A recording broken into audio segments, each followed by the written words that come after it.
is Asinine Radio. This is the weekly music podcast where every week we get into a different band, different artist, and we listen to all of their records and we rank them from worst to best. We try to have a good time doing it. My name is Tyler, and way out there hundreds of miles away is Jeff. While you're listening, go to Spotify, Apple Podcasts, give us 5 stars. If you're watching on YouTube, as the kids say, smash that subscribe button. And that's all I have for the Born intro. So this week, we are getting into the band Primus. We've listened to all of their full-length records. We have also, to these rankings, we have also added 2 of their EPs, Conspiranoid EP, as well as... Yeah, we added the 2 EPs. Anyway, so that one, the Animals should not try to act like people, as well as the Sausage record. Fuck. So you didn't do that. I didn't do the Conspiranoid. Oh my God. Dude, we've talked about this for weeks. I know. For weeks. I know. Did you even listen to it? I did, yes, but I have no recollection of it whatsoever. Oh my God. Then, okay, fine. I'll take Conspiranoid out of my Well, list. you put it as an honorable mention. Yeah, okay. Okay, fine. I will do that. But yeah, so we're 12 in all, or I guess 11 in all, because Jeff didn't do his homework clearly. But I'm usually pretty good about listening to it. I can't believe it. Not that good, clearly. Not that good. Not that fucking good. But the reason why we are doing Primus today is because you and I will be seeing Primus in just 4 days, which is cool. First time we've ever seen Primus. We will ever see Primus, or have ever seen Primus, whatever you want to say. But by the time you listen to this, we'll have already seen them. They've already played their show. Friend of the pod, Skip. Friend of the pod, Skip, was supposed to be on this episode, but he decided to have a kid last year, a couple years ago, and now he's decided to get married.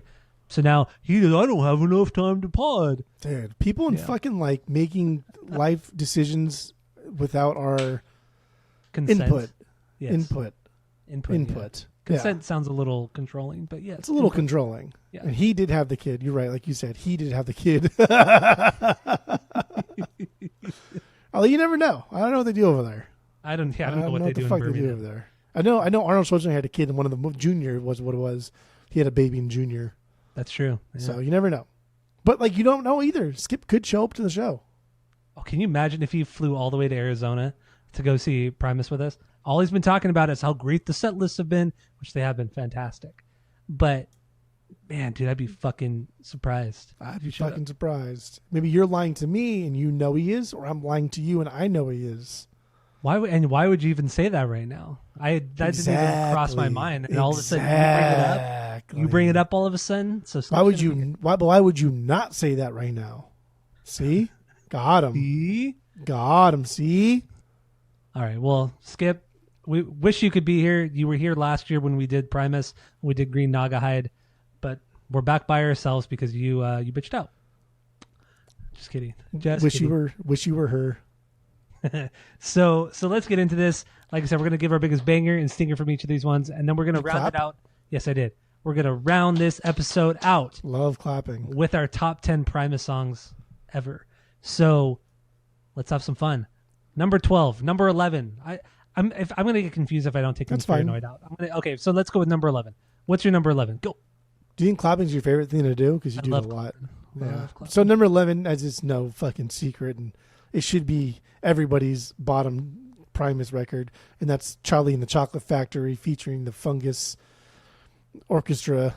I don't give a fuck. I know what it is. I'm demeaning it by saying it like this. Yeah. I honestly don't even think these are good. Some of these are trash. Some of these are unlistenable, and it was tough to get through. But I get, because I see a lot of people online say this is something you had to have seen live when they did it live, and there's a whole production thing. So I can't dog that, and I kind of get how this would be more fun live if there was a more theatrical kind of, I don't know, portrayal of the video or anything they have going on. I don't know, but I didn't see it live. I would never see this fucking live. This is just not good. I don't think these songs translate well by Primus doing it, because the songs are already kind of quirky as it is, and the movie's kind of quirky as it is. And so Primus adding their own even more quirkiness to it, was just kind of you're trying too hard. And this is just not good. I don't give a fuck anymore. Pure Imagination is my banger, just because it's such a catchy song. There's just no way you could really royally fuck that up. But Candyman was the worst, dude. Sounded like some pervert creep character in South Park. Candyman. All of that shit. Fucking weird. Dumb. This is a 1 through and through. 1 through out of and 3. through. 1 out of 3. So when you hear us say 1, when we rank albums, it's it's our 3-point rating system where 3 is a perfect album, 2 is a good album you're going to continue to listen to. 1 is a bad album, but give it a shot, and 0 is the worst thing you've ever heard. So this is a 1. Just listen to it once. That's all you need. So Primus and the Chocolate Factory is also my least favorite record. I don't have this on vinyl. I will never get this on vinyl. It's fine. What, $5? No, I still wouldn't. Okay. I don't just buy records for the hell of it. So this record came out in 2014, 8th record. Tim Alexander's on drums on this one.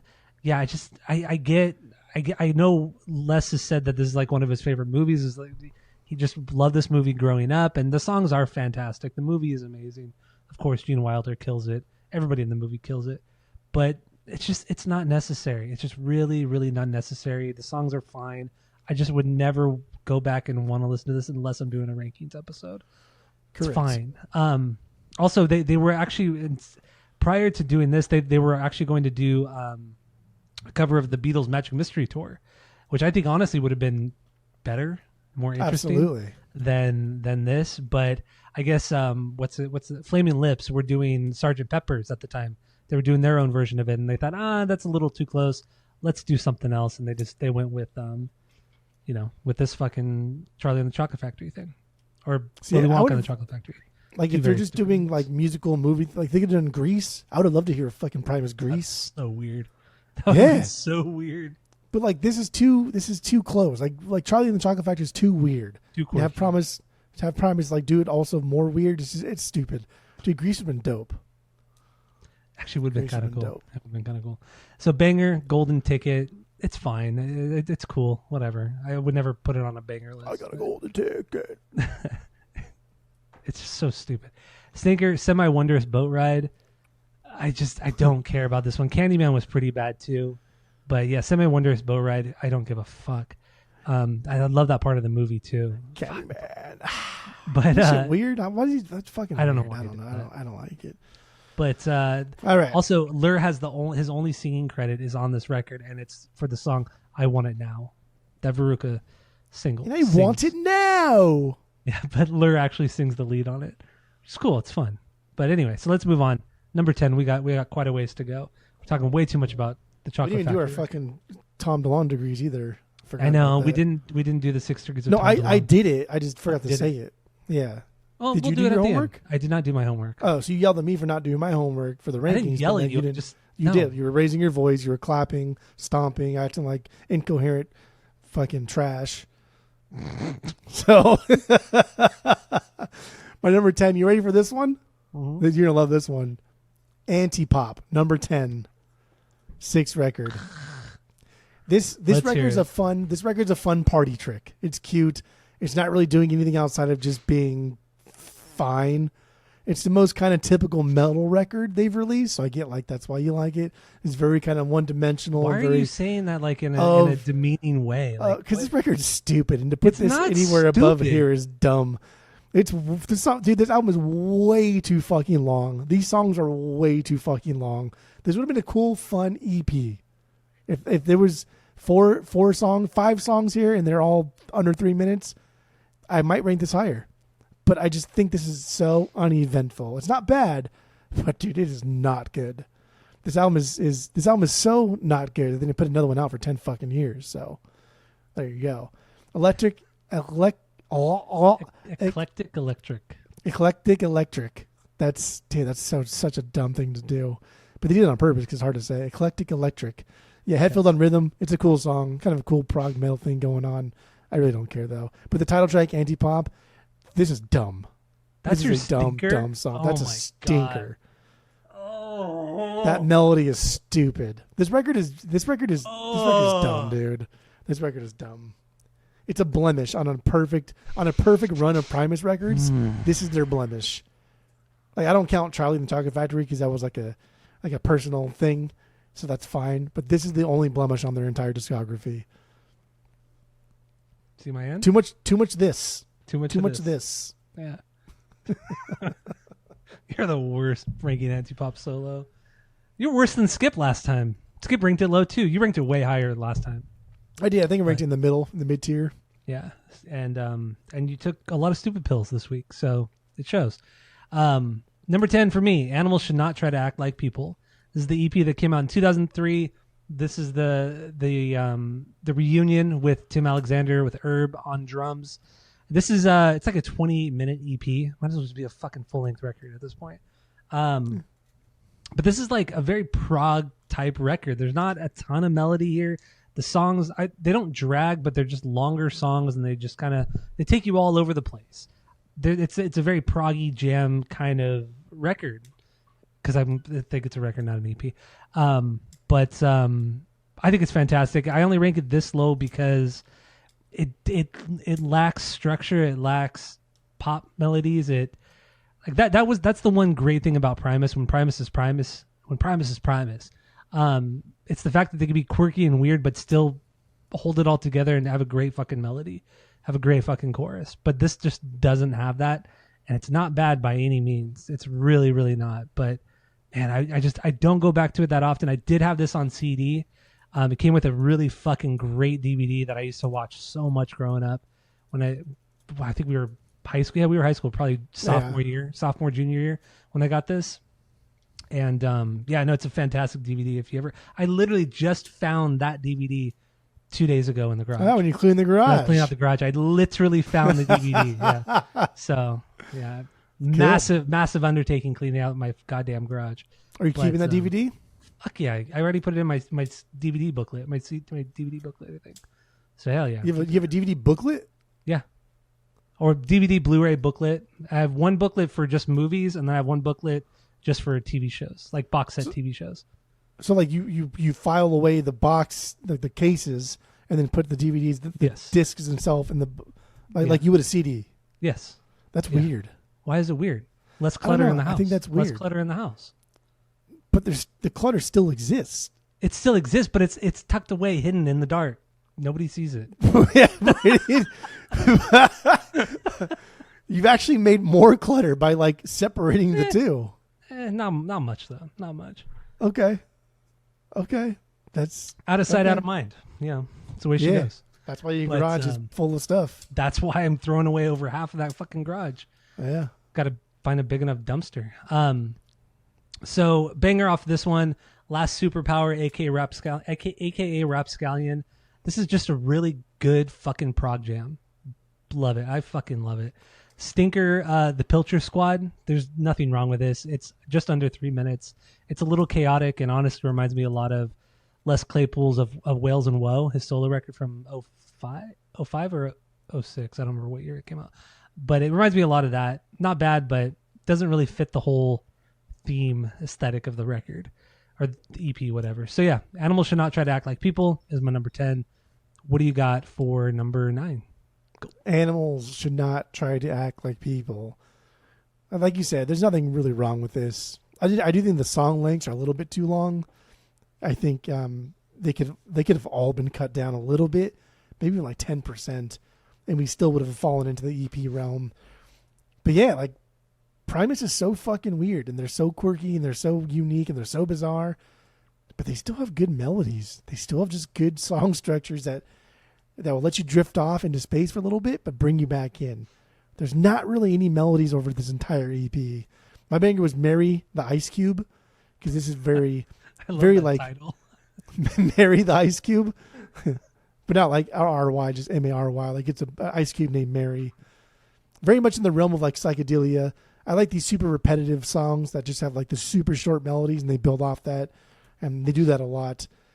But this is it's fun. It was a fun listen. Like I would never get this on the vinyls just because I'm not going to sit down and listen to this when there's so much other better Primus. When you could listen to Antipop, you know? Yeah. That would never happen. My friend Fats, that's my stinker, because that one felt long. Like this was trying to be like, song, right? Yeah, but it felt long. They have a lot of long songs, but not all of them feel long. This one was definitely trying to be like this sausage type jam thing, but it had no personality.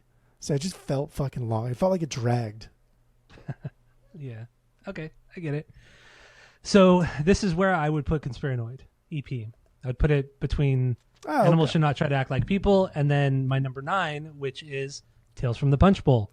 Wow. This is their fourth record from 1995, the last with Herb on drums before he left the first time.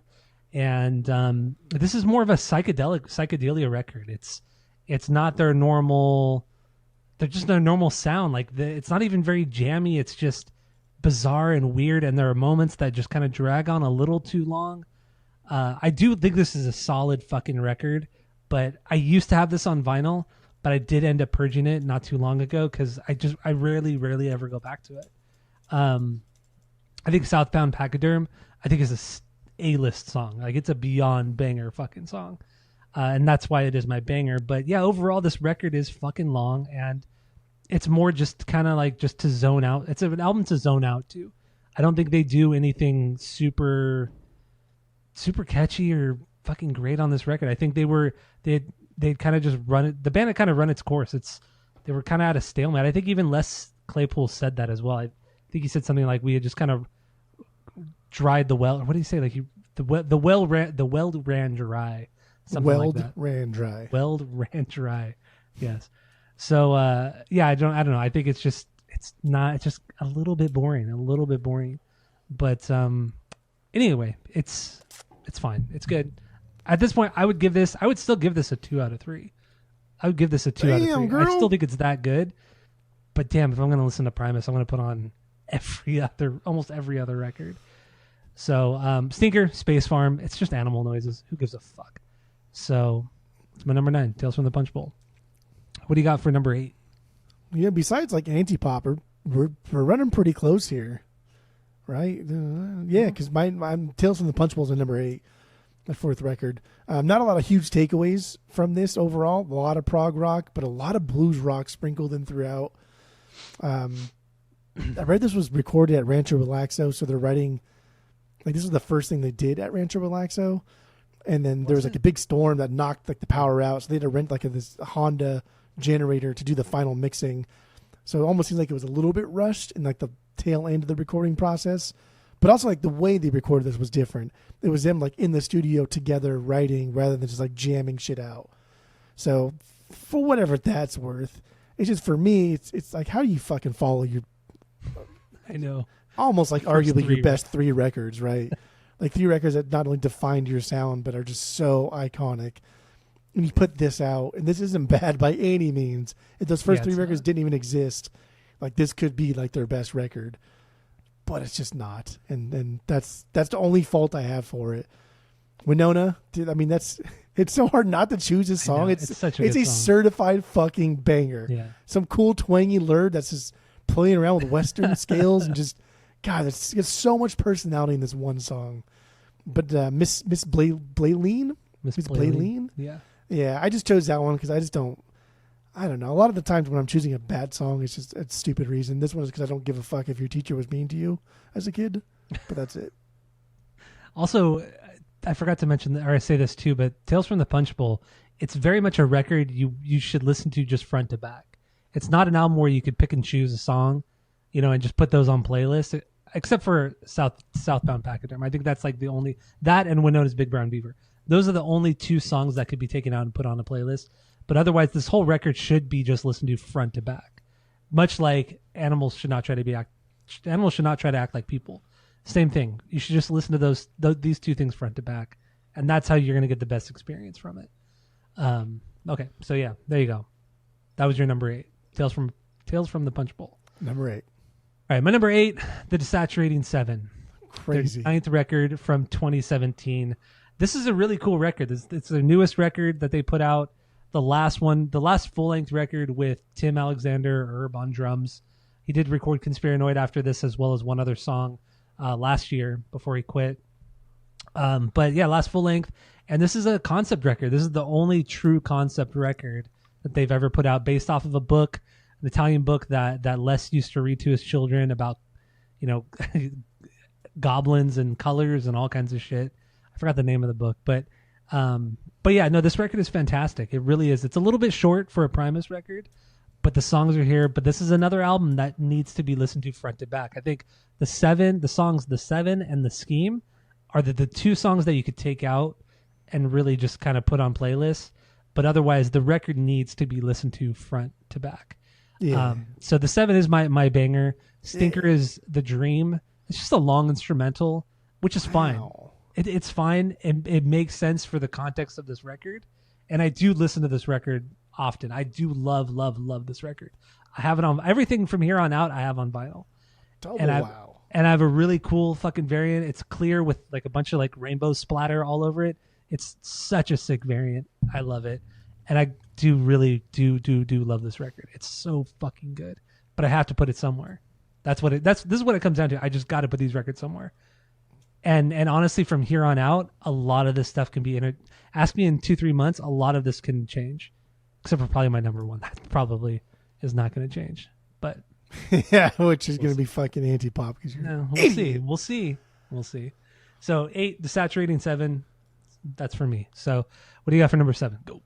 My number 7 is Desaturating 7. If we take out anti-pop, we are identical. We are identical, yeah. And my banger is the 7. Red, orange, yellow, green, blue, indigo, violet. Like, come on. And then my stinker is The Dream. Like, that's fucking crazy. For the exact same reason. Like, it's just, I get why it exists, but it's just a little bit too uneventful. It's a little too boring. But I like this record. I like a good, clean 35-minute fucking Primus record. I have no problem with that. Same here. I think they really hit it hard with like the proggy and the psychedelia stuffs. I think it's really experimental overall. It's a really, really fun listen because they throw a lot of shit out these things. And I think it's very ambitious because it still stays true to the Primus sound. This is still a Primus record.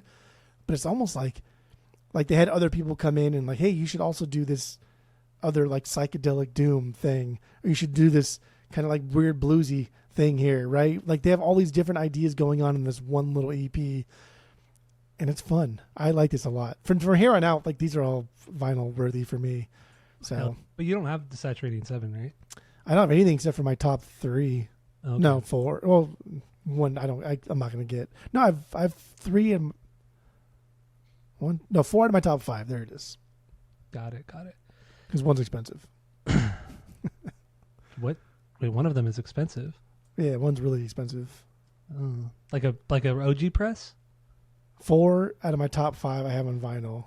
That one that I don't have on the vinyl is because it's expensive. Oh, okay, I know. Spoilers. Oh, yeah, okay, I know what. Okay. Spoilers. Sorry, okay, I know what you're talking about now. Okay, so, but you would get so you would get Desaturating 7. Man, okay, good. I'm glad. So anyway, let's move on. Number 7 for me is Frizzle Fry. I know it's big, controversial, whatever. First record from 1990.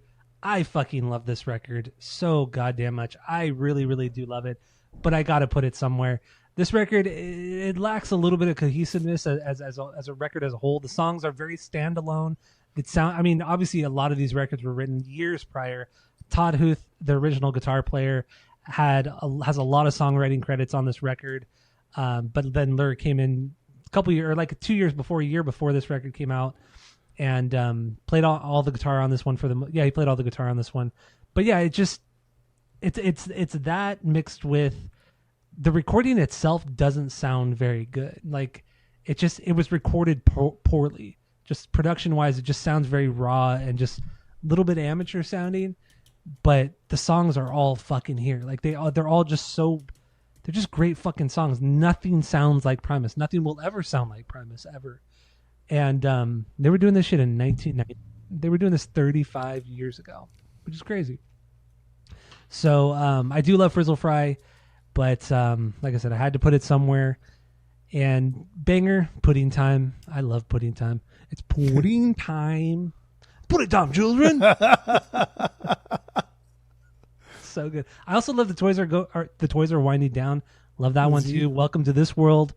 Love that fucking song too. Welcome to this world. Stinker, John the Fisherman. I've never been a huge fan of this song. It's just been, if we're talking about like okay songs, this is the closest thing to an okay song on this record. It's still great, but I would never playlist this outside of a major Primus playlist. And I just don't really care too much about John the Fisherman. I know people love it, whatever. It's like their kind of big first hit. Like, fuck you. I don't care. John the Fisherman. Girl. Stinker. So number 7, Frizzle Fry for me. What do you got for number 6? This is where we finally diverged, and we're not the same. Brown Album for me, 5th record. Tim leaves. Brain comes in. You know, they gotta throw down some unique things to spark their camaraderie. He plays aggressive. He plays loud, and it's a different spin on the drum tone.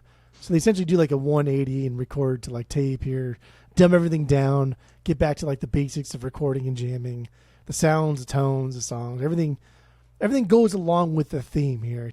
It's a deliberate attempt to just sound like shit, right? Like everything here is a deliberate attempt to sound like shit, but in like a Primus way, because Primus can't sound like shit because they're way too fucking good. So like, yeah, even though it sounds like garbage overall, it's still just riddled with fantastic melodies, great instrumentations, like amazing transitions. So this is a really, really good record. I don't know why I put this here other than anything else. Everything else hit a little bit harder this week. I really have no reason why I put this here. Bob's Party Time Lounge was my banger. It's so good. Dude, what a track, man. What a cool, like, just chill track. They just use a lot of cool guitar tones, a lot of cool effects, just help build tension, build that feeling. And this is kind of like when I'm all my stinkers from here on out are just like for no fucking reason, all stupid reasons. I picked Over the Falls as my stinker just because I don't know. Sounds pretty, I guess. It sounds too pretty for a record like this. Okay, yeah. And that's not to say like I dislike the Brown Album sound, because none of the records really sound like this. And the same, like, none of the records really sound like Pork Soda. And like this was a deliberate attempt for them to make it sound like this, and through, like lyrically, vocally, instrument wise, like everything matches that aesthetic, and it's fucking perfect. I would even say that no Primus record sounds like the other. Everyone has their own unique tone. I'm not even just talking about like songwriting style. I'm just talking about overall tone. Like Frizzle Fry doesn't sound like anything else. Brown clearly doesn't sound like anything else. Yeah. Even Antipop sounds nothing like anything else. That is Green true. Naga Hide. Green Naga Hide, the closest thing that sounds close to it would be Desaturating 7. But even then, it's very, very, very different. Just everything that Primus has put out is just so different from the other. I love it. Yeah, no, you're right. And it's funny too, because like nobody sounds like Primus, and when people do sound like Primus, it just sounds like they're ripping off Primus. I know, right? It's like you instantly like don't like them. It just makes me want to go listen to Primus. Yeah. All right, so that was your number 6, was the Brown Album. My number 6 is Sausage. The riddles are abound tonight. So this, I know, not a fan of the Jamie Jaski stuff. This is not Primus, but it really is Primus. This is kind of this is like an early lineup of Primus. So Les on vocals, bass, Todd Huth on guitar, original guitarist for the band, and then Jay Lane, who was in the band for a couple of years and then also rejoined several years later. They put this record out in 1994, and pretty much all new songs outside of Toys. But they call it, not Toys Are Winding Down, it's called Toys 1988. It's actually my stinker because honestly they did it up better on Frizzle Fry. But I do love this record. I've always loved this record for years and years and years. It's just it's always been hard to listen to because it was hard to find on CD back in the day. Fucking good luck getting it on vinyl because you're going to be paying $300-$400 for it. It's on and off streaming sites constantly, so you can find it on YouTube. But who the fuck wants to listen to music on YouTube? Nobody, not me. I hate doing it. And you always like tell. Well, I know it's on YouTube. You act like it's a fucking not a big deal for you. I still don't like it, but I deal with it. I deal with it. But no, but Sausage is fantastic. If you're a fan of Jaski, of Jay Lane's drumming, it's all. I mean, his style is so distinct. It's so recognizable. His hi-hat playing is just incredible. His hi-hat snare play is just absolutely, truly incredible. He's so incredibly tight, but so open sounding. Lets everybody just kind of flow and do their thing. And Todd's playing is so different from Lur. Like Todd is a little bit more straightforward of a guitar player, more melody based. But the way Lur plays is more just I'll accent whatever Les does. That's really what he is. I'll just play weird, quirky shit, Joe Satriani kind of fucking shit. That's Lur. That's Lur in a nutshell. But Todd really just kind of tries to develop more melody and more of a straightforward song. So this record is a whole lot less jammy, by Les and Todd's standpoint, but still just as crazy and jammy by Jay Lane. I don't know. I think this is truly an incredible record, and it's not talked about enough. And we only I wanted to rank this one we wanted to rank it because this is Primus as well. This is really a Primus record, even though it came out in '94. So anyway, that's what I got. I love Sausage. Great fucking record. Riddles are abound tonight. So I would get this on vinyl, but I'm not going to drop $300 for it. So unless you find it in the wild for cheap. Yeah, unless one comes into your record store. Would you drop 100? I would drop 100 on it. Yeah. Okay. Easily drop 100 on this one. Okay. So when it walks through your store this week before I go out there, I'll buy it from you for 100. I'm hoping that the person that trades this in also has Oysterhead, and then I can just give you both of those ones. That's exactly what would happen. Yes. Yeah. Another wildly, stupidly expensive record, the Oysterhead record. So let's get into your number 5. What do you got? Frizzle Fry, the Frizzle Fries. Solid output, man. Super endearing. The overall tone works. This is their first record. It sounds like a first record. Like everything about it's very, very kind of like DIY sounding when a band comes out and they have their first record and like, oh yeah, I get it. That sounds like you didn't have enough money to pay for Rick Rubin or somebody, but it's great. It's dope, and like, I don't know. It's crazy how hard this thing hits right out the gates. And the band like never loses their edge. Not just from like the opening track, but also the rest of their career. They never lose anything. Every subsequent record after this, like you said, is special, right? Because everything's unique. Everything sounds different.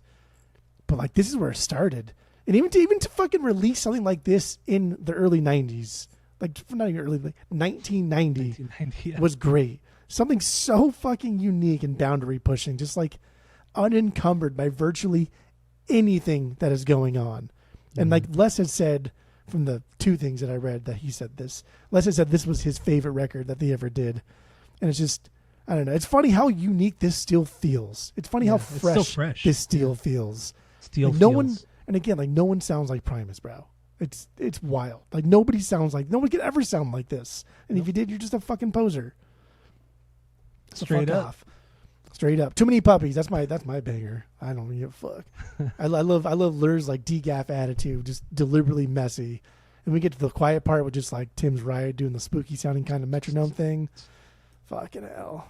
My stinker. I don't know, dude. Spaghetti Western I put just because like I think I'm getting too anxious before it to get going. Like I'm just like quit. So I guess it takes a little bit too long. That's it. I don't have anything else. All right. I have this on the vinyls. Do you have it? Yeah. You really do? Okay. I really do. So this is where we start. Oh, actually, you don't have. I know which one you don't have. Okay. I have everything but Sausage. A sausage. Okay. There you go. My number 5, Green Naugahyde. You fucking guy putting Antipop so fucking high. I don't make the rules. My mic's on. I'm not even fucking touching the mute button at all this fucking time. You're going to get last time. You're going to fucking get it when you say stupid shit like that. So yeah, Green Naugahyde is my number 5. 7th record from 2011. Jay Lane on drums. He had just joined the band after what don't Tim you like Alexander. About him? After Tim Alexander quit the band the second time, Jay Lane stepped in. They toured, I think, for maybe a year or 2 prior to this record coming out. And then Jay toured with them for another couple years before Tim returned. And dude, I think this record is fantastic. I didn't like it, honestly. I did not like this record when it came out because it sounded way too much like Les Claypool's solo records, like of Whales and Woe, of Fungi and Foe. It sounded way too much like that, and I do like those records, but I wanted more like classic Primus back. Even like Brown, like give me something that sounds more reminiscent of Primus and not less solo stuff, and that's why I didn't like it at first. But it's truly grown on me over the years, especially my admiration for Jay's playing, because Jay truly is. I think objectively, he might be the best drummer that Primus has ever had. Oh yeah, that's a fact. He's not my favorite drummer, but I think objectively, he is the best drummer Primus has ever had. Who's your favorite? Don't say Herb. Okay. Brain. And I'll get into why I like Brain so much in a bit, but no, I think Jay is just an incredible drummer, and he's he's the one person in the band on this record that saves the entire fucking record. Because it's just I don't like. I've never really been a fan of that effect that Les uses on his bass. He started using it in like the early mid 2000s, and apparently it's called the envelope filter. That's what friend of the pod all over Skip the said. Oysterhead. It's all over Oysterhead. It's all over his solo records, those solo records at the time, and it's all over this fucking record. And I've never been a fan of that effect, that envelope filter, as Skip calls it. So well, that's what it's called. But yeah, I didn't know until Skip said it. He knows more about pedals than we do. So but yeah, so I just whatever. I in the end I think it's a great record. It's grown on me a lot over the years. If you would have asked me 10 years ago, I would have put this at the bottom, like just above Chocolate Factory. Like I just did not really dig this record, but it truly has grown on me.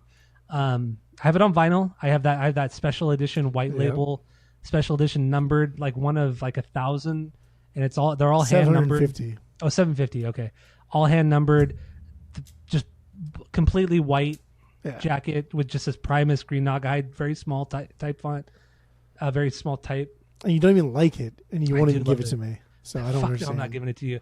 Got it from Glass House Records for like $40 back in 2020 during the pandemic when the store wasn't even open. The records, they would just do these like these live sales like at noon every day.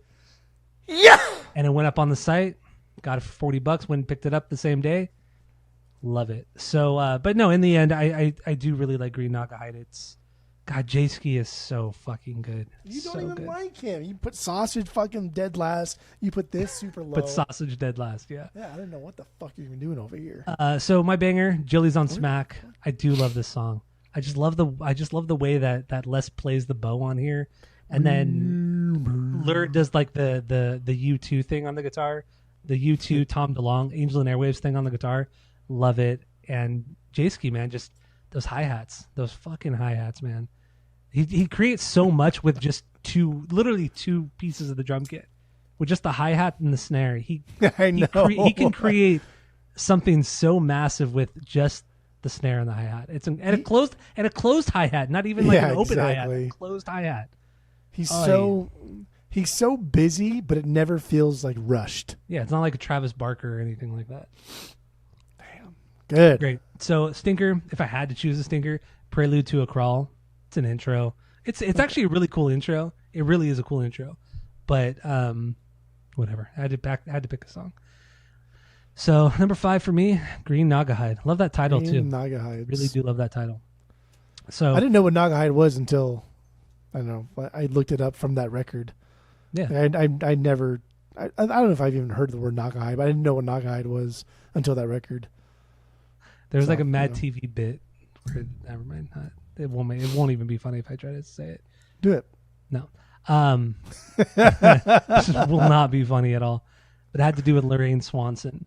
If you remember that character. I could see her talking about Naugahyde. She does talk about Naugahyde in this skit, and it was really funny when we were kids. Yeah, so anyway, what do you got for number 4? Cheese, the album of the week.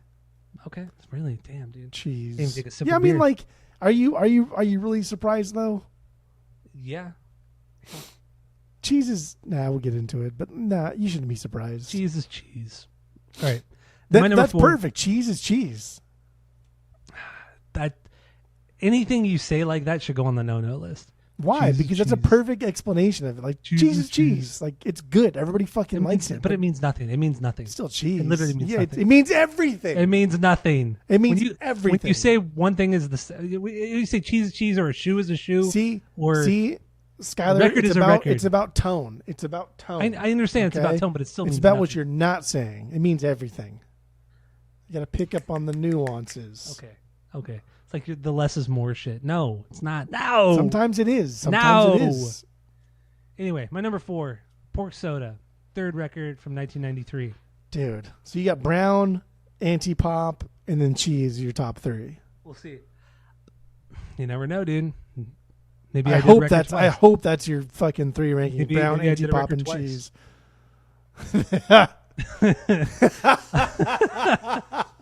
Wouldn't that be something, right? No. That's on the no list. No. No. So yeah, Pork Soda is my number 4. This is probably their most cohesive record up to this point. It sounds like they weren't just, it wasn't like a compilation of songs that they'd written for years prior. And I did listen to a podcast with Ron Wrigley, I think that was his name. He was the guy who worked on the first 4 Primus records. He's an engineer. Yeah, he was the engineer, and he was saying that that a lot of Frizzle Fry and Cheese was actually Todd Huth. Yeah, he didn't play on the records, but a lot of those songs and a lot of those melodies were Todd's songs from the 80s.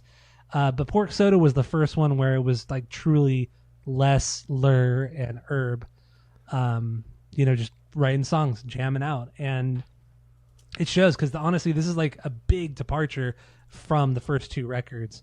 And it's fantastic. It's very, very dark. We did do this on the podcast, I think in 2021, maybe 2020. It's no longer posted. It's a lost episode now, but we did do this one. And it's dark musically, lyrically, talks about suicide.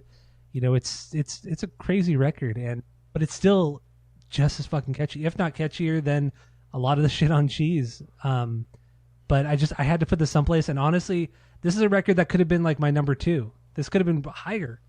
It really, honestly, Pork Soda could have been higher because I do go through moments where I really love this record and I listen to it. But it couldn't be your number 1? Maybe. Yeah. I think so. So there are 3 records that have the potential to be my number 1, and Pork Soda is one of them. But all we're really doing is just biding time until whether or not you fucking drop the bomb. The anti-pop is or is not your number 1. All right. So yeah, I do love Pork Soda. Maybe we should repost that Pork Soda episode that we did because it was a really solid episode. It was really good. And honestly, the only Primus episode we have is the Green Knockahide one we did last year. That's the only one we've posted. That's still posted. And then this one now, obviously. We've only done one other one, Pork Soda, after that. But then when Skip does eventually come back, we should do anti-pop so we can shit all over it. And you can pretend to defend it. Yeah, you guys will gang up on me. That's what you guys like to do is gang up on me. Because you have fucking stupid, retarded ideas. That would actually be fun. You guys come on and I'll tell you guys why you guys are wrong. So yeah. Because I'm right. So yeah, anyway, Pork Soda, my number 4. Bangers, DMV. Fucking love it. Almost. It did make my top 10. Yeah, DMV did make my top 10. Well, you don't like this song? It's not the fucking banger on this. Like, that's not the biggest banger, nor is it a top 10. All right, so my stinker, only because I had to choose one, I really don't think this is a stinker at all. And I sing this song more than any other song, or the parts of the song, is the title track, Pork Soda. Pork Soda! Time to yourself, Pork Soda! You'll be doing just fine. Pork Soda! So there will probably be a lot of that on Friday. Yes. The more we drink. Yeah. Definitely. We'll just get more obnoxious to each other. But yeah, Pork Soda, my number 4. What do you got for number 3? Go. Sausage. The Snossages. Okay. I don't know what record this falls into. It's not a record. But anyway, this is this is a groovy bitch right here. And we talked about all the past 7 rankings or whatever, how melodic Primus usually is or always is, really. And they can still bring the heat, but it always comes back to like a strong melody. And this shows you that like they don't need that. They can still just make a groovy fucking record where like the instrumentals can sometimes be the melody, or because they're so fucking wacky and out there, we can still follow it as if it were a melody. Like, this is the type of record like musicians want to make. It's just free flow jam shit. No worries about structure, pacing, anything other than just let like your creativity flow. Where do you want to go from here? Like, obviously Jay and Les, like, things come more naturally with them when they're together. But Todd matches his sound like fucking perfectly. And Lur's fine. Lur is great in this capacity of like Primus. But it's hard not to like think Lur's just like, dude, you're just playing the same fucking thing over and over, bro. Like record after record. And so Todd, like, he never does that. He never does the Lur thing where it's like, okay, I hear Jerry was Race Car Driver over every fucking Primus song that Lur plays on. Todd doesn't do that. Like, he throws in a lot of like quick power chords. And then he'll like do like like slower drawn out open chords. And he does a lot of different things that Lurd doesn't really venture off and do too often. So like Sausage for me is the best like jammy record they've ever done. They ever could do. Like there's nothing better than this. It is perfect. Riddles are abound tonight. That's my banger. Super fun song, jammy to the max. And I just watched the video this week, and it's fucking weird. I didn't even watch the video. Dude, I don't even want to explain. I don't know how I could explain it. I think me explaining it to you would take like 30 minutes, and even then, I don't know what the fuck that is. It's so weird, dude. It's so fucking weird. The worst. I don't know. There's no worse song. I almost pulled a Tyler and was like, there is no worse song. But I had to. I always do my homework, and I picked the worst song. I do too. Girls for Single Men. I have no reason to put this as the worst song. I just wanted to talk about it because it's funny, and I like that he keeps saying "Girls for Single Men" throughout the entirety of the song. It's hilarious. Sausage, perfect record. I think all the rest of my records here are perfect. All right.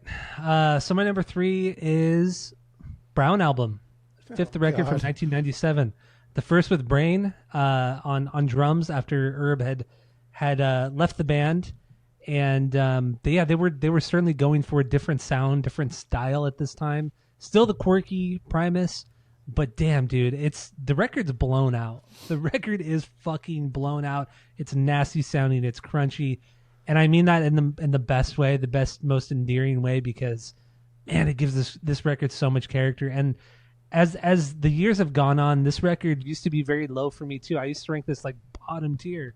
Still always liked it, but I always ranked it bottom tier. But as you dive more into, especially Brain's drumming, Brain is my favorite drummer in Primus. I think what he did on Brown and Antipop was truly incredible. He's like the John Bonham of the Primus drummers. He is just as tight as Jay, but hear me out. He's just as tight as Jay, but he utilizes the snare and the toms and the roto toms way more than Jay ever does.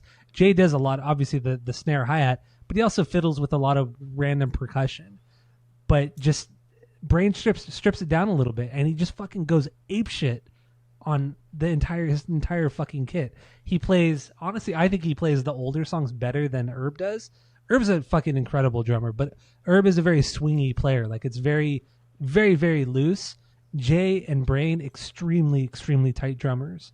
John Hoffman, the new guy, obviously he's only recorded one song, but you know the way he plays the old songs, he's a great combination between Brain and Jay. You know, he has a little bit of the swing, but anyway, Brown Album. Who cares? I'm just talking about. Who cares what I'm talking about? I just love Brain. I think Brain is just such an incredible, underrated drummer. I really, truly think he is. I love his groove. He can slide into a groove so fucking well and just make you just feel fucking good. Like there's no, I don't know. I can't even explain it. It's so bombastic. This record is so bombastic. And also, Brain was using this like huge ass fucking kick drum. I don't even remember how big the kick drum is, but way bigger than normal. And even when Primus was doing the drum auditions last year, they had Brain's drum, his kick drum that he used, massive fucking kick drum that he used for the record, just to have. Every single drummer that was worth their salt. There's a couple in that were like, "Why the fuck are you here?" But every drummer that was worth their salt was like, "Oh yeah, that's it." That's it, right? He's like, "Yep, that's it." It's so distinctive, but man, and Skip would hate us if we didn't bring it up. But Tom Waits has said that this is his famous Primus record because it sounds like it needs a good wash. Skip loves that line, so I gotta say it for Skip because he's not here because he's a little bitch about it and decided not to be on the pod. Yeah, he's so mad. It's just that's good.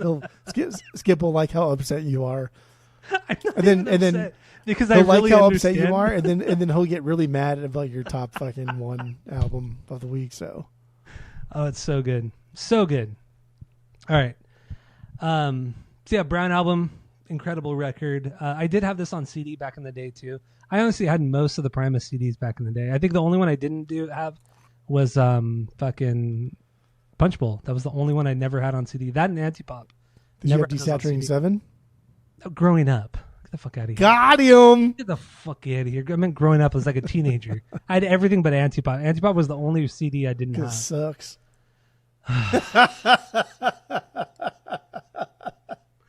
No, dude. No. All right, banger. Bob's Party Time. Bob's Party Time Lounge. This is your banger too. I mean, it's so stupid. Starts with the ice clinking in the glass and the people talking, a little chatting in the background, and then it just drops into this incredible fucking groove, and it goes into the loud. It has the loud quiet dynamic, and then when it drops into the big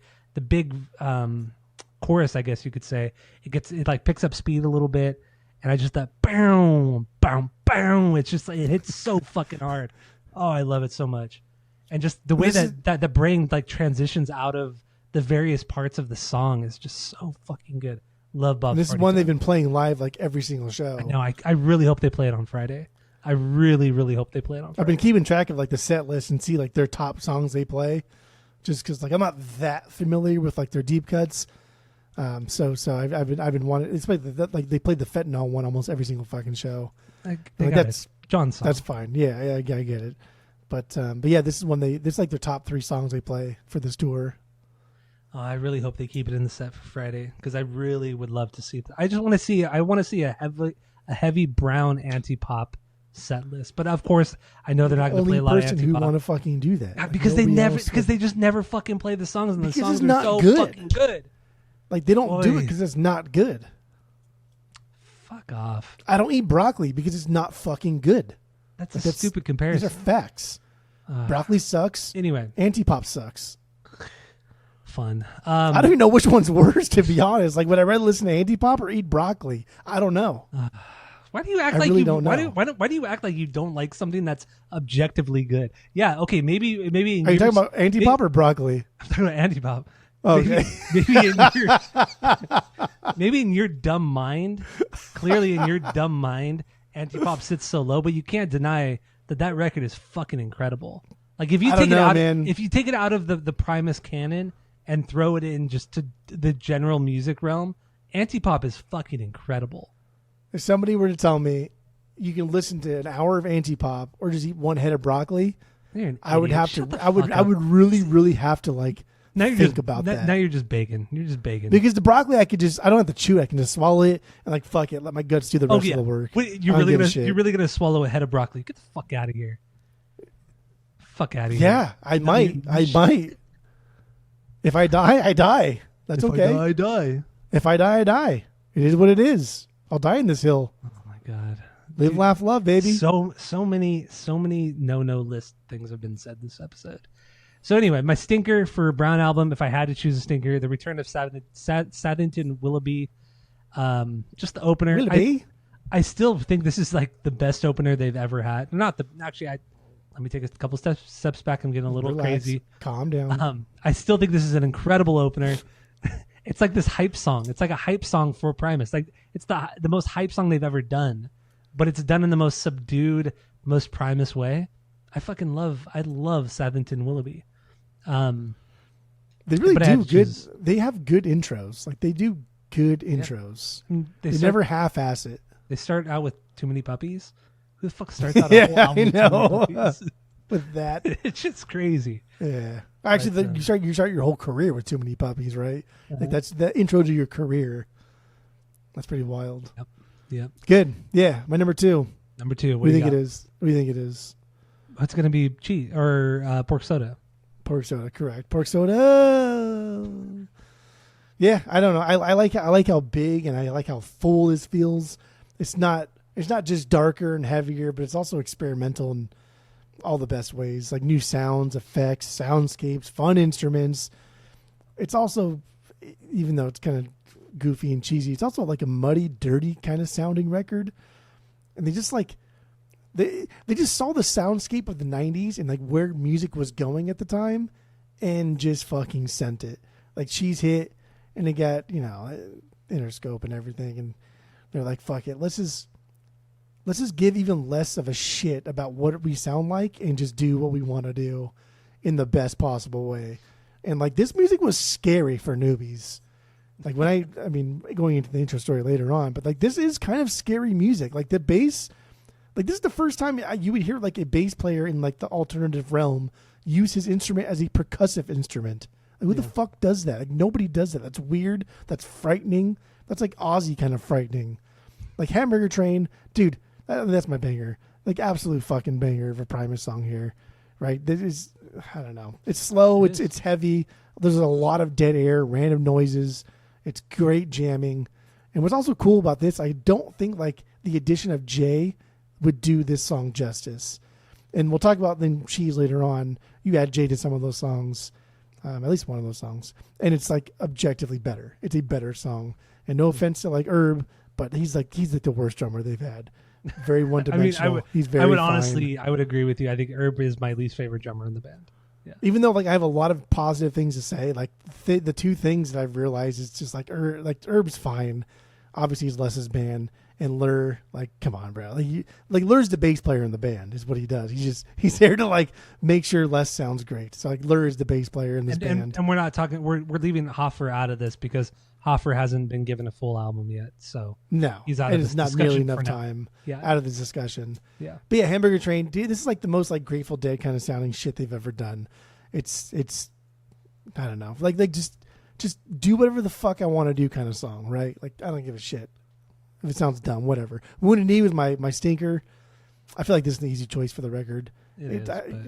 I like its placement to break up the intensity, but I don't know. It's a cool little percussive song though. Yeah, it's fine. It's the weakest song on the record. Pork Soda, like you said earlier, nothing really sounds like each other. But I think like Pork Soda and Brown definitely sound different than like everything else. Yeah. Like Desaturating 7, like Green Nog-Eyed, you can make the connection between those two. Frizzle Fry and like Cheese, like that connection is kind of there. But I don't know, Pork Soda and Brown, dude, that's dirty. They're true outliers. So is Antipop, which I'll get into. But it just sounds like a really, you know what Antipop sounds like? It sounds like Rick Rubin did a Primus album. That's what it sounds like. You're acting like it's a bad thing. It is a bad thing. That would be, dude, if Rick Rubin had done Antipop, it would be par for the course. That's a band that's already amazing without me. Let me see how I can get my fucking fingers in there and then make them just as good even with me. That's Rick Rubin. Do you know what I would really love? I would love it so much. Is if that Rick Rubin did a Primus record and to see Skip completely melt down over it. Skip would lose his mind if Rick Rubin... Because everyone's been duped. You've been duped. You think he's the greatest producer of all fucking time. I've never said that. I've never You have a tattoo of him on your fucking arm. Like, you love Rick Rubin. Dude. Like, everything about him. I just don't... He's like the John Feldman, but at least John Feldman, like, you know what you're getting yourself into. You know what you're getting yourself into with Rick Rubin too, and he makes solid fucking records. No, because people respect him like he's this like legendary fucking producer. I'm just gonna find a fucking band that's great without me, and I'll make them still just as great with me and do nothing. Fucking hell. Whatever. Just say Cheese and then Antipop so we can. All right. So my number two is Sailing the Seas of Cheese. That is crazy talk. That is the album crazy of the week. Talk. The album of the week. So obviously we're going to get into this record on the main episode. So go listen to that. Don't be a little bitch about it. Don't be a little crash love bitch, and complain that we didn't get into it because we're gonna take a deep dive into it on the main episode. So who would listen to this fucking podcast after you think the Antipop? My number one's Green Nog-Eyed. We are just in the pod. You know it's my favorite. Everyone knows my favorite. Whatever. Why do you? Eternal Consumption Engine, that's like one of my favorite Primus songs. You're flying through your little... You never get... I know, because it's so fucking stupid. Because it's so stupid. It's... Okay. And then, I don't know. Are you done? Go ahead. Go with Antipop. Are you done? Okay, so with Antipop, we all know Brain is my favorite drummer from this band. I think he's an incredibly tight drummer. I think he has incredible parts, great fills. I think he's a great combination of like a John Bonham mixed with Jay Lane. I think it's just he's fantastic. He shines the most on Antipop. Brown is just so fucking weird and out there, and it's very huge and bombastic. But here, it's much more fine-tuned. There's some really, really incredible fucking parts that Brain does on this record. Songwriting-wise, I think this is one of the catchiest records they've ever put out. Yes, I agree with you. It is a little long, but it's one of the catchiest records they've ever put out. This is Primus putting out a more conventional rock record, a more conventional metal record, which there's nothing wrong with that. We've gotten the weird, proggy, quirky, I'm so cool, I'm Primus sucks, all that kind of stuff, bro. Fucking stoners of the 90s, 80s, and 90s. Primus, first Primus record's the only fucking good Primus record. This is the only time Primus has put out like a traditional, straightforward record. And honestly, they fucking killed it. They fucking nailed it. And it's such a nice relief in the context of the entire Primus canon, because every record is so weird and has its own quirkiness and its own thing like that.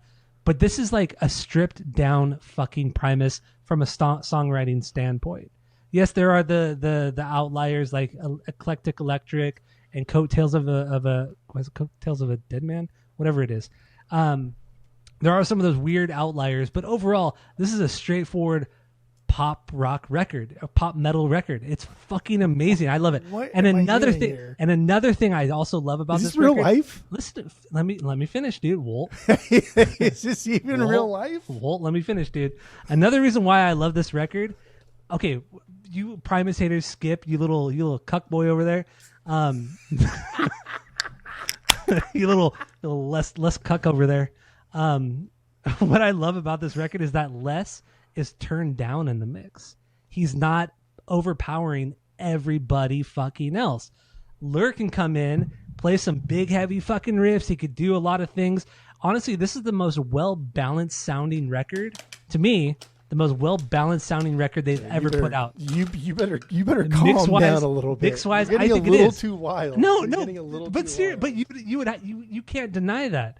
This is not a truly less lead, less sounding record, which is cool too, because obviously all the bass playing, all the amazing things that Les does is still here, but it's a little bit buried in the mix, and it makes for a much more palatable album, more pop metal, pop rock album, and it's fucking boring great. Without it's Les. Not fucking. If you want to listen to cool drumming, go listen to fucking Blue Man Group, okay? Like go do that. Like this record, if you took Les out of this record and put anybody else, it's a boring record. Why the fuck would I listen to this shit? But that's the thing. Les it's boring. No, shut the fuck up. It's boring. Shut up. Les is here. It is boring. Still. I don't no, it's not. Shut the fuck up. Les is still here, and he's still his approach, his everything Les is still here. It's just turned down a little bit, and it makes for a better listening experience. Like just sonically, it's just a well balanced sounding record. And I love it. Comes down to you just craziness. don't like Primus. That's what it is. I want to throw something at you. I really want you to actually. If I realize this now. I would throw something at you. I realize this now. You actually don't like Primus. No, you know what it is. No, shut up. You know what it is. You like late 90s, early 2000s pop, R&B, NSYNC. You like stuff like that. You don't like Primus. I'm sweating. That's fine. I'm mad. I'm sweating. Yeah. But what it comes down to is, well, Les didn't like this album because it was a bad time for Primus. Okay, nobody liked it. They all hated it. It was a fucking horrible time for the band. It was a bad time for the band. Stop. What is that? I don't know. That was good. Stop. I'm gonna do that forever now. You won't fucking stop. Now I lost my train of thought. Oh my god, I'm sweating. You were gonna say that. I'm sweating. You're gonna say you're right. I actually don't like Primus. I just like late 90s, early 2000s. No, it's kind of pop because music. everybody is a little cuck to Les, and they think. Don't you actually have a playlist on Spotify that's late 90s, early 2000s pop playlist? No, it's like 90. I don't know. It's like 1990 to 2020 pop playlist. But it's like 90s, 2000s pop playlist. I think that's what it's called. 2010. I don't. What does that matter? That has nothing to do with my. Because it coincides with why you don't like Primus. You just like 90s, 2000s pop music, and that's fine. That's a great time for pop music. I get it. That's what this is. So what? Who cares? I'm not saying anything. Who you are saying? You're saying a whole lot of nothing. You're saying a whole lot of bullshit. You don't like the one thing that makes Primus unique, and that's Les.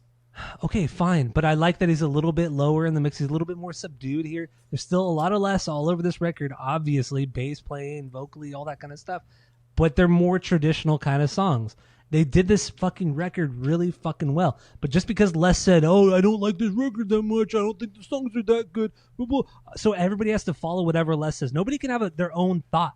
Nobody can have their own thought when it comes to Primus. Yes.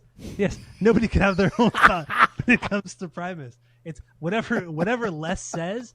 That's the fucking end all be all. That's Skip. Come at me, fucking Skip. Come on. Let's go. Let's fucking go. I'm gonna do this to people. I'm gonna do this to Renee first. Stop. So I go up and stop. That's good. So obnoxious. Good. All right. So my banger is "Greet the Sacred Cow." I'm exhausted. "Greet the Sacred Cow" is my banger. Yeah, I don't know why you don't like this song. You're fucking dumb. Stinker, Power Mad, whatever. Some people say they pretend that they hate this song, Skip.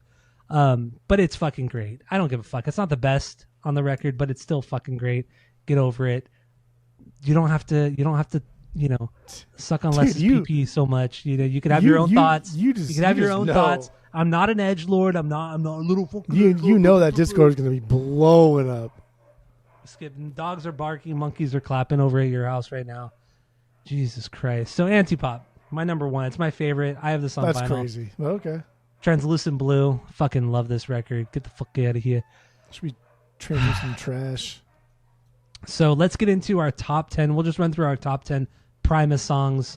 So we're not doing the 6 degrees. Oh yeah, 6 degrees. Tom DeLonge. Yeah, let's do 6 degrees of Tom DeLonge. You did it. I did not do my homework. So what do you got? Go. Todd Huth formed a band called Porch with Dave Ager of the band Sam I Am. Mm-hmm. Sam I Am contributed a song to the Adeline Records compilation in like the late 90s. Adeline Records was started by Billy Joel's Armstrong's, and I think Jason Freeze started that also. But they didn't have a drummer, so they asked Trey Cool to be on drums and record a track. So there you go. And Trey Cool was conspicuously absent from the Riding in Vans with Boys documentary. So there's your 6 degrees. Connection. I like it. You only got one? You only did your homework once? Yeah. Well, I thought you would do it, so we'd have two total, but no, apparently not. I didn't do it. That's okay.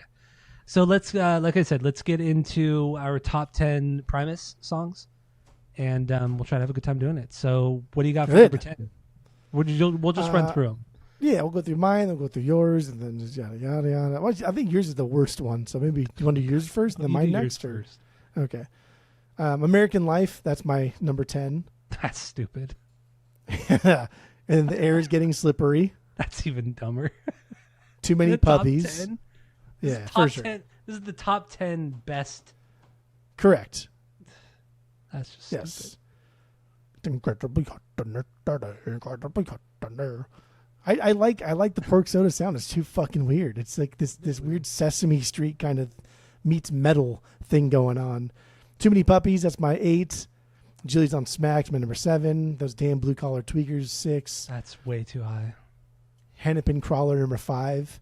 Hamburger Train, number 4. My Name is Mud, number 3. Eternal Consumption Engine, number 2. And I get like that's for whatever reason, that one just has always, ever since I first heard it, that's stuck with me. I love that song. I know it's stupid. I know it's bottom tier kind of bullshit. And then Jerry is my number 1. Okay, that one makes sense. But see, you put so many like the circus style Primus songs on here, which is crazy. The air is getting slippery. Fucking eternal consumption engine. Everything's made in China. But then My Name is Mud. Like My Name is Mud should be in everybody's top 10. Like that's the most aggressive fucking bass sound that Les has ever done in Primus. Oh, it's so that 6-string bass. Oof. With the deafening like silence after that. Yeah. Like that's such an aggressive tone. There's that little bit of ring on the snare, but there's that little bit of ring that goes into that silence, and then it's dead. I love it. All right. So my number 10 for me, DMV from Pork Soda. Number 9 is Tommy the Cat from Cheese. Number 8 is Duchess and the Proverbial. I can never say the fucking name of this song. But Duchess from Brown Album. Number 7 is Mr. Know-It-All from Frizzle Fry. You think you are. What? That's what you think you are. What do you mean? Oh, well, I know everything. I don't make the rules. Because I know everything. All right, so my number 6, Dirty Drowning Man from Antipop. Number 5, Pudding Time. It's Pudding Time from Frizzle Fry. And then 4, Bob's Party Time Lounge from Brown Album. Number 3 is Jilly's on Smack from Green Naugahyde. Fucking love that song. Number 2, Jerry Was a Race Car Driver from Cheese. And my number 1, my favorite Primus song ever, Greet the Sacred Cow from Antipop. This is a really slept on song, man. I think everybody should go listen to that fucking song. These aren't incredible. Like our top 10 isn't like what we think is the objectively best Primus songs. It's our favorite. It's just what our favorites are. Okay. Yeah. I think Jerry would probably be like. I think Jerry is their best. Objectively, yeah, it's their best. Yeah. Jerry is. So, all right. So that's all we got for this episode, for this rankings episode. Thank you all for listening. Go to Spotify, Apple Podcasts. If you're watching on YouTube, smash that subscribe button, as the kids say. And go listen to the main episode where we break down Sailing the Seas of Cheese from the Primuses. So thanks for listening. That's it. That's all. I don't know what to say because you don't even like Primus. You just like pop.